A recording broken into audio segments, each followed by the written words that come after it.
Hola, ¿qué tal? ¿Me escuchan?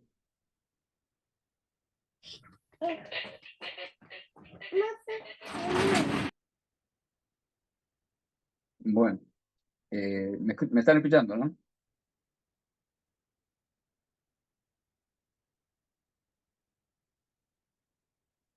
Alguien que se desmutee y me Sí, confirme que me estén escucho. escuchando. ¿Sí?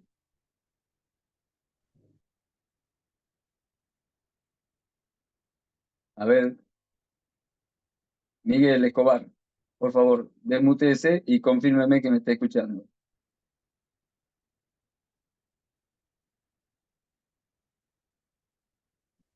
Sí, lo escucho, profe.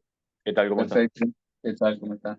Bien. Muy bien. Bueno, una buena noticia creo que les va a servir porque vi que se pudo grabar bien la clase y el video demora como 40 minutos, no sé, pero tiene unos 5 minutos iniciales en donde no se ven conectados, o sea que ustedes pueden obviarlo. Cuando ustedes lo pueden reproducen, pueden con el cursor ir a los 5 minutos, el cursor les queda indicado, y a partir de allí comienzan a ver el video y a escuchar, y creo que por lo que pude armarles, les va a ser de mucha utilidad y tal como les comenté, el trabajo de poder llevarlo al video a esto les da una referencia de estudio de mucho valor porque ustedes después la pueden volver a ver y como la clase fue bastante ágil, sin muchas interrupciones,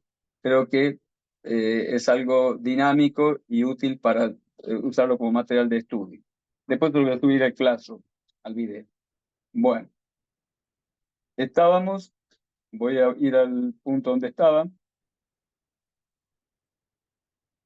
Estábamos completando la primera parte, que es el tema de levantamiento de carga. Me había mencionado, a ver si me permite esto subir un poco, un segundito. Ahí está. Bueno, primero habíamos visto esta parte, que es la planilla identificación de riesgos. Estaban una serie de datos acá, entre ellos el SIU, la cantidad de trabajadores, los nombres de los trabajadores, si había manifestaciones de afección temprana en forma genérica. Luego teníamos esta parte en donde están divididas en tres actividades. La tarea puede no ser una tarea única. Hay ciertas actividades que tienen tres fases, por ejemplo, o tres puestos distintos dentro de un área de trabajo. Entonces, se los identifica en estas columnas. Les reitero que pueden ser más de tres. Acá tienen la opción de tres. Por supuesto, si tienen más, hacen otra planilla y van haciendo todo este relevamiento. Bueno, tienen ya grabado todo esto, así que no le voy a repetir. Y habíamos pasado, después de hacer la primera parte, que es esta hoja inicial de la planilla, entrábamos a la evaluación principal. Yo les mencioné, eh, esto de principal es un comentario mío, porque está relacionado con el tema levantamiento y descenso de cargas, que es donde más críticamente se presentan cuestiones de ergonomía. Y bueno, les expliqué cómo vamos cubriendo todo en la secuencia. Y fíjense que el último punto específicamente menciona, el trabajador presenta alguna de las manifestaciones tempranas de afección. Fíjense, este tema de manifestación de afección temprana es un tema que en ergonomía prácticamente yo no lo he visto. Ningún asesoramiento de las ART he podido ver que mencionen o hagan referencia a esto. Y en todos los casos, prácticamente, no he visto casos en donde los empleadores realmente tomen en cuenta esta manifestación de afección temprana como una, digamos, actividad que les permite orientar el manejo de la gestión ergonómica. Eso, por supuesto, tiene que quedar documentado. Cuando yo voy y les pido registros, acá voy a hacerles una aclaración. Recuerden que como responsables de higiene y seguridad, ustedes, ya sea que sean responsables, no lo van a hacer por ahora, tienen que ser licenciados, o trabajen dentro del área, pueden sí hacerlo como técnicos, tienen que llevar obligatoriamente los registros de la actividad de prevención. Eso está establecido en el artículo 10 del decreto 1338, que suple un legajo que había sido concebido en el 351, legajo que además tenía que ser rubricado ante el Ministerio de Trabajo. Yo he tenido oportunidad en muchas pericias de ver esos legajos. Tenían un factor de utilidad. Hoy muchos conservan ese formato. Se utilizaba un libro, normalmente un libro negro grandote, foliado, y al estar un libro foliado, es más, digamos, creíble el hecho de que las actividades que se registran sean las que figuran, porque están pegadas en las hojas y está foliado, y intercalar una actividad, porque usted después que tuvo un problema quiere inventar que toma una maniobra o una acción de prevención anticipadamente, se le complica porque tiene que sacar una hoja o tiene que intercalar una hoja. Es decir, en lo personal, yo creo que el uso, no del concepto de legajo rubricado como estaba en 351, que generaba un problema complejo, sino el uso del libro foliado, debería haberse contemplado, y si no está, de hecho no está exigido, creo que es una buena práctica llevarlo, porque le permite a uno ordenadamente llevar. Yo, en realidad, he optado por otra variante porque me permite mejor clasificar la actividad de prevención. Yo tengo 2 o 3 carpetas y tengo por orejetas. En una orejeta tengo los registros de visitas míos. Allí tengo todos los registros de visita con todas mis recomendaciones, etc. Obviamente que es una de las copias. Yo hago dos. Una la firma el empleador y el otra la guardo yo. Esto no le diría que es necesario tenerlo siempre, pero cuando se tratan de actividades críticas con riesgos importantes, es muy bueno porque eso a mí me asegura de que yo he cumplido con asesorar en tiempo. Y si me llegaran a demandar civilmente, tengo la forma de acreditar mi asesoramiento. Esa hoja en donde yo asesoré no solo tiene que llevar mi firma, sino la firma del empleador, cosa que haya conformidad de que efectivamente se hizo ese asesoramiento. Eventualmente, si se tratara de una capacitación, ustedes tienen que tener la lista con el registro de firma de las personas, que es, por supuesto, la referencia que acredita para ustedes que han hecho esa actividad. Tengan presente que las firmas constituyen un elemento absolutamente confiable para determinar la veracidad, y cuando se va a la instancia judicial, normalmente las partes, de dudar de alguna de las documentaciones, piden la intervención de un perito calígrafo. El perito calígrafo determina si la firma que figura, por ejemplo, en donde el trabajador dice haber recibido una capacitación, si corresponde o no corresponde a la firma realmente de él. ¿Me explico? Entonces garantiza la autenticidad de ese documento. ¿Me siguen? Bien. Sí, sí. Bueno, Julio Canillo. Sí, profe. Oh, bueno. cerrado. Ahí está Paco, vete. Trato de no irme, de salirme mucho del eje, pero me parecen muy importantes estos comentarios porque le van dando un contenido ampliatorio que les permite entender estos aspectos, creo yo, de una manera más integral, ¿no? Bueno, continuamos. Entonces, volvía al punto de marcarles que este aspecto no está ni asesorado por las ART, normalmente el tema de control de la afección temprana, ni hay registros, en mi experiencia, en muchos casos que he visto, en donde haya un seguimiento, una detección de la afección temprana y una gestión consecuente, es decir, un seguimiento de la persona, una reevaluación del puesto, en fin, lo que pase.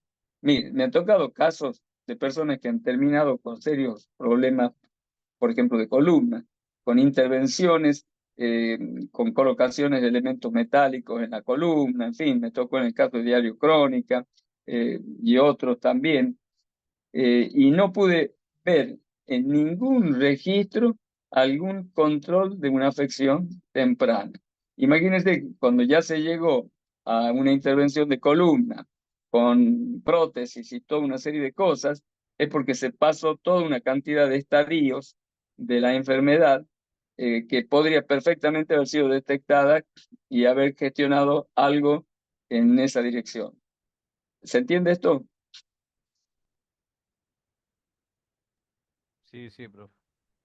Bueno, les marco y les pongo énfasis porque, insisto, es un aspecto central y además porque, tal como les menciono, en mi experiencia de haber visto muchas empresas y muchos asesoramientos, no es algo que se tenga en cuenta. Es llamativo porque uno dice, a ver, una cuestión que es esencial en la gestión de la ergonomía, que es el gran recurso que tiene ergonomía, que precisamente no lo tienen otros contaminantes, no está en la mayoría de los casos ni siquiera medianamente gestionado, lo cual, bueno, habla de una falencia importante. Pero lo que más me importa es transferirle o transmitirle a ustedes la importancia de llevar ese control. Bueno, seguimos entonces. Pasamos a otra planilla. Y acá viene el empuje y arrastre manual de carga. Y vuelven a realizar una serie de preguntas. Esto, si ustedes lo quieren, lo pueden escribir en diagramas de flujos. Y normalmente las opciones de sí o no en los códigos de lenguaje, en los diagramas de flujos, se lo ponen con un rombo.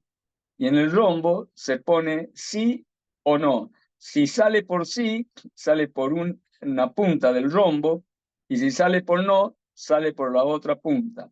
Normalmente las acciones se las describen en rectángulos y dentro del rectángulo se menciona cuál es la acción, y cuando se llega a un punto de decisión por sí o por no, se lo marca con un rombo.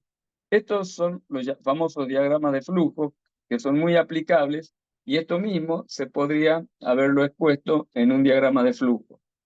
Bueno, por supuesto que según el sí o el no, voy a ir a distintos resultados. Vamos entonces a esto. Se realizan diariamente tareas cíclicas con frecuencia de más de un movimiento por jornada. Si son esporádicos, consignar no. El trabajador se desplaza empujando y o arrastrando manualmente un objeto recorriendo una distancia mayor a los 60 metros. Estamos hablando de empuje, no de transporte. El empuje, tal como les marqué, no es un caso crítico. Imagínense si ustedes, por ejemplo, por un ejemplo burdo, ustedes empujan un auto para hacerlo arrancar, claramente están trabajando en una condición de esfuerzo ergonómico muy importante, pero no es todos los días que ustedes empujan un auto, ¿no es cierto? Entonces, yo no he visto mucho en la práctica, salvo el caso este que les comenté de los rodillos estos de papeles en el Diario Crónica, no he visto muchos casos en donde haya esfuerzos de empuje. Digamos, en el caso del empuje, también debería contemplarse que normalmente cuando uno empuja, no empuja una carga que está sin algún elemento de rodamiento en el piso. Le voy a marcar un caso.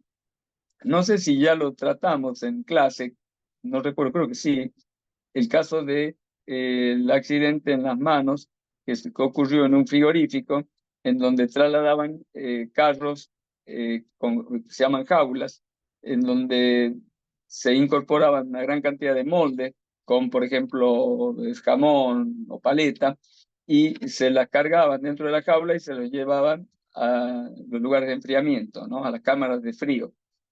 Esos carros, yo los he visto, cargaban hasta 500 kilogramos, y si bien tenían ruedas, las ruedas tenían en general una condición defectuosa y además la carga era demasiado pesada. En lo concreto, yo empujé ese carro y les aseguro que el esfuerzo era, no digo similar a empujar un auto, pero era un esfuerzo muy marcado. Claramente lo pondría como una condición, digamos, de esfuerzo, pero no realizaban distancias mayores a 60 metros, aunque cercanas. Estos criterios de distancia mayor a 60 metros o frecuencias, tengan presente que no son absolutos. ¿Quién puede imaginarse que si recorrió 59 metros, entonces no hay problema? Y si hay 61, sí. Es absurdo, ¿no? Por eso, estas pautas en general, cuando en las normativas se establecen límites, hay que tener un criterio de amplitud y no quedarse absolutamente en el límite, porque no son absolutos y claramente, por sentido común, ustedes piensan o pueden entender que no tiene por qué ser exactamente 70 metros el límite. Por otra parte, y acá les quiero marcar un punto muy importante, tengan en cuenta que todo esto que estamos trabajando y que determina que la persona puede o no estar expuesta al riesgo ergonómico, está concebido bajo un criterio que no es absoluto, porque es para la mayoría de la población, pero puede haber personas más vulnerables que aún dentro de estos criterios sean vulnerables. Les vuelvo a mencionar el ejemplo que les comenté antes de la enfermera de más de 60 años, que además tenía obesidad, tenía problemas de eh, sedentarismo, etcétera, y todas esas características hacían muy crítica su condición como para poder estar sometida a un riesgo ergonómico. ¿Se entiende?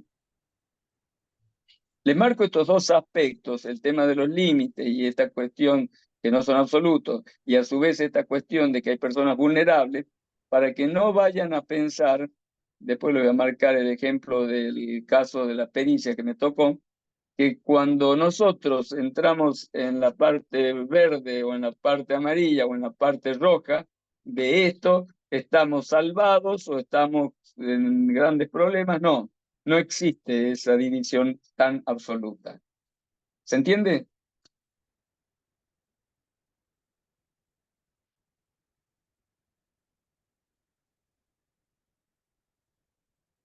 Pregunto, ¿se entiende? ¿Alguien que me conteste? Por lo menos para saber si me están escuchando. Sí, sí. Sí, profe, se entiende. Sí, profe. Bueno, Hola, profe, sí, perfecto. sí, se entiende. Bien, Entiendo. perfecto. Bueno, creo que esto también va a terminar siendo grabado, espero. El anterior ya verifiqué que se pudo grabar y les va a servir como referencia orientativa. Y yo diría que en esto van a tener un material fundamental de estudio para el final, ¿no? Y para, sobre todo, las instancias parciales, y más que para el estudio de final, yo les marqué y les dije siempre que para que ustedes tengan los conocimientos de este tema que en general en ergonomía yo suelo ver que los egresados no salen con una buena orientación práctica de cómo manejar y gestionar el tema de ergonomía. Como les digo, le va a servir no solo para rendir y demás, sino sobre todo para tener conocimiento y el día de mañana poder gestionar la ergonomía, lo cual, vuelvo a marcarles, no es una característica que normalmente se da. Yo creo que tengo la suerte, la particularidad de que mi tarea de perito me ha dado cierta experiencia, que bueno, trato de volcarla y creo que me permite de alguna manera armar estas orientaciones que pienso les van a ser útil el día de mañana para la actividad laboral. Bueno, la clase se va a terminar en un ratito. Yo creo que ha sido muy productiva. Ojalá podamos coordinar para que se den otras clases en forma, digamos, virtual. Yo creo que eh, sería bueno lograrlo. Por supuesto, depende de otros profesores que se pongan de acuerdo y demás. No para que sean todas las clases virtuales, sino para intercalar cada tanto una clase virtual, como en este caso, porque permite eh, realizar videos y poder repasar la clase, y a ustedes eso les va a servir mucho como material de estudio. Bueno, continuamos y ya les digo que en unos minutos más terminamos. Entonces, después de estas primeras preguntas, que son estos aspectos que les mencioné, vuelve a hacer la misma pregunta similar al ejemplo anterior que vimos en el levantamiento de carga y dice, si todas las respuestas de estos 3 puntos son no, se considera el riesgo tolerable. Vuelvo a marcarles que el se considera el riesgo tolerable no es, digamos, libre albedrío para decir, está todo bien. Si hay una persona vulnerable, no estamos ante una situación que el riesgo sea tolerable. Te digo porque he visto en muchos casos, y ya les voy a hacer ver el ejemplo del trabajo, de la pericia que le marqué, que los empleadores y la RT tienden a hacer esa diferencia absoluta y no es así. Yo después también le voy a colocar una introducción teórica que incorpore en mis respuestas a las pericias en temas de ergonomía, que orienta sobre esta cuestión respecto de que las cuestiones no son blanco o negro, sino que hay, digamos, personas vulnerables en las cuales hay que hacer criterios distintos que lo que marca estrictamente la normativa. Bien, volvemos entonces al ejemplo. Decíamos que si salimos por sí, si salimos por no, perdón, acá estamos ante un riesgo considerado tolerable. Si vamos por alguna de estos 3 me da sí, me dice continúe con esta secuencia siguiente. Y ahí viene. Para empujar el objeto rodante se requiere un esfuerzo inicial medido con dinamómetro mayor o igual a 12 kilogramos fuerza. Bueno, no sé si saben lo que es un dinamómetro. Un dinamómetro es un resorte que se lo vincula entre la carga y la persona y se puede determinar la fuerza. La fuerza se mide, en este caso, en kilogramos fuerza. Es una unidad de medida. Eso lo deberían ver en física ustedes. Para arrastrar el objeto rodante, el punto 2, se requiere un esfuerzo inicial medido con dinamómetro mayor o igual a 10 kilogramos fuerza. Bueno, y así siguen con otra serie de puntos específicos. El objeto rodante es empujado y arrastrado con dificultad. La superficie de deslizamiento es despareja. Hay rampas para subir y bajar, hay roturas o obstáculos. Bueno, este punto me parece importante porque no es cuestión de simplemente el peso que tenga, sino de la fuerza que yo hago. Por eso los 2 puntos, el punto 1 y el punto 2, miden la fuerza, porque la fuerza va a depender del peso del objeto y de la superficie de contacto que tenga entre el piso y el objeto. Si yo arrastro una fuerza, una caja, por ejemplo, que tiene una superficie áspera en un suelo a su vez que tiene una característica abrasiva, hace que el esfuerzo final que yo haga es mucho mayor que se tratan de superficies lisas y por supuesto muy superior que se tratan de casos de carga que tengan elementos con rodamiento, como les mencioné en el caso de las jaulas en el frigorífico. Bueno, ese punto tiene relación con este tema importante en relación con esta cuestión que son los esfuerzos de arrastre o empuje. Vuelvo a marcarles que no es un tema que se presente mucho, ¿no? Pero bueno, acá la guía es muy orientadora de cómo manejar la situación para poder sacar una conclusión con una referencia creíble y válida, con una lógica o con una secuencia científicamente sustentable. Esto marca el valor que tiene esta resolución, la 886, como referencia de evaluación ergonómica. Todos estos puntos que hemos estado viendo, en el caso de levantamiento de carga, en este caso de arrastre y demás, imagínense que previo a esta resolución no existían pautas y muchas de las evaluaciones ergonómicas no sabían cómo hacerla, no se practicaban, no había buenas recomendaciones por parte de la RT, ni buenas acciones ni gestiones por parte de los empleadores. Y de allí vuelvo a marcarle la importancia que tiene esta resolución como, digamos, estructura para gestionar de una manera simple lo que sería el relevamiento inicial del riesgo ergonómico. Vuelvo a marcarles que cuando alguna de las condiciones se dé en donde terminemos en esta segunda etapa, que tienen dos planillas, una primera que tiene 3 puntos y una primera que tiene 7, creo, y los otros creo que también, cuando terminamos en que de ambos casos llegamos a una condición de riesgo no tolerable, me indica haga el estudio ergonómico.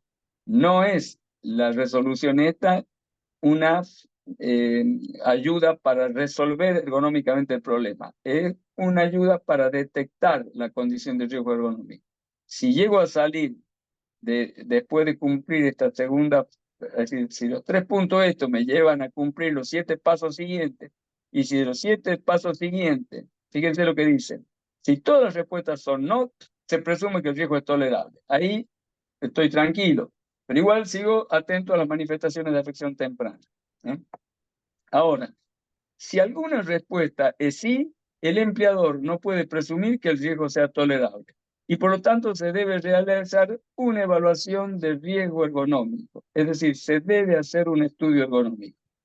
Pero previo a la realización de este estudio del riesgo ergonómico, está hecho esta lista de chequeo que permite de una manera estructurada y estandarizada para todos, con un criterio bastante sostenible, bastante lógico, basado en la reglamentación y en los criterios ergonómicos para poder realizar esta identificación inicial, me permite entonces realizar la detección de una condición de riesgo que se justifica evaluar. Y ahí paramos, porque cuando llegamos a esa condición, lo que me dice es, bueno, ahora haga el estudio ergonómico, pero no me lo resuelve el problema ergonómico, pero sí me lo permite detectar. Bueno, hasta acá creo que llegamos. ¿Me siguieron? Sí, perfecto. Sí, profe. sí, profe, sí. Sí, profe. Bueno, bien. Espero que esto también se grabe, se lo voy a subir. Creo que le va a ser una referencia de material de mucho valor y que de alguna manera integra muchas de las cosas que estuvimos viendo en el primer cuatrimestre. Yo ya les había comentado sobre esto. Bien, entonces con este tema lo damos por finalizado y quedo a la espera de que se definan entre ustedes quién va a ser el que va a exponer el jueves. Resuélvanlo entre ustedes, tanto tema como quién va a ser, pero insisto, yo le voy a pedir a Jimena que me lo comente, entre ustedes defínanlo, coméntenselo a Jimena y que ella me lo comente, Profe, ¿por pero qué no lo hace usted? ¿cómo? ¿Por qué no lo hace usted? Porque somos todos adultos, pero se están tirando la bola uno a otro y nadie quiere exponer el jueves, porque es muy poco tiempo el estudio que tenemos. Bueno, a ver, dígame quiénes son los grupos. Pónganse un número y yo le voy a decir el grupo que voy a poner. ¿No sería mejor para hacerlo otro jueves? ¿No se puede, profe? Es muy pronto para esto. Pero es que yo se lo dije el jueves de la semana pasada. Bueno, nosotros somos Torres, Miranda, Blanco, González y Brandán. Somos un grupo. Bien. ¿Les parece que puedan ustedes Nosotros exponer? no llegamos, o sea, nosotros expusimos ya la vez pasada primeros y la verdad que, profe, o sea, yo particularmente no quiero exponer de vuelta primera, porque los demás tienen un montón de tiempo para hacer todas las modificaciones, todo lo que nos dijo a nosotros, todos los demás pudieron hacerlo y nosotros no nos dio el tiempo en el otro, porque agarramos y dijimos, bueno, listo, exponemos nosotros. Y la verdad no Bueno, quiero que pase lo mismo. miren, yo Claro, profe, no no quiero sé si usted poner... recuerda que nosotros expusimos el primer grupo Cromañón. Fuimos los primeros que pusimos y tuvimos solamente una semana para hacer el trabajo. Bueno, conclusión, nunca más le voy a dejar un tema para que lo resuelvan ustedes, porque evidentemente se presentan este tipo de problemas. Vamos a definir un grupo para el jueves que viene. Y este jueves no van a... Profe, vamos primero Ledesma, Quiroga, Paulos y Mancilla. Pero no Bien, espere mucho, ¿eh? no, absolutamente, no es la idea. No es la idea, no pretendo generar ninguna presión para nada. Bueno, el jueves exponemos nosotros algo, vemos qué hacemos y traemos Muy bien. algo. Les propongo un tema, pueden elegir miles, ¿no es cierto? Riesgo eléctrico puede ser uno, pero bueno, pueden Bueno, elegir. Después yo no estoy con el grupo, lo hablo con el grupo y vemos. Profe, Háblalo con el habíamos pensado utilización de máquinas eléctricas. Hacer una Ahí Perfecto. especie de está. capacitación o Eso algo por no. el estilo. Bueno, bien. Con que hagan comentarios o rejunten material y hagan alguna presentación que dé lugar a trabajar sobre el tema, ya es suficiente. Yo lo que quiero es una tarea interactiva. Insisto, no quiero generarle una carga y un esfuerzo grande porque están con otras materias. ¿eh? Así Le que vamos bien, a le llenar demos. el aula de herramientas, profe. Vamos a hacer una charla de máquinas herramientas eléctricas, Perfecto. ¿no? Así que con Absolutamente, eso. digamos, no estructurada, no va a ser no va a ser como si fue en el primer cuatrimestre, un requerimiento, como yo pude evaluarlo después, del esfuerzo y el trabajo. En este caso no les pido y ni les quiero exigir eso. Siéntanse libres de trabajar con esa libertad. Quedamos así. Muy bien. Listo. Les pido que después finalmente me envíen la lista de los que estuvieron presentes. Les pido que se lo digan a Kemine y que Kemine me lo envíe. Listo, muy bien. Terminamos entonces la clase. Después voy a ver si se graba y la segunda parte también se la subo. ¿eh? Profe. Buenas noches, profe. Gracias, Muy bien. profe. Buenas Chao. noches, profe. Hasta luego. Buenas Chao, noches. Hasta profe. luego, profe. Buenas Hasta noches. luego. Buenas noches. Chao, Buenas buenas noches. noches.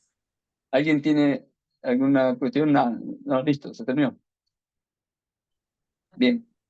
Nos vemos entonces el día jueves. Chao, profe. Chao, Chao, hasta profe. luego. Gracias.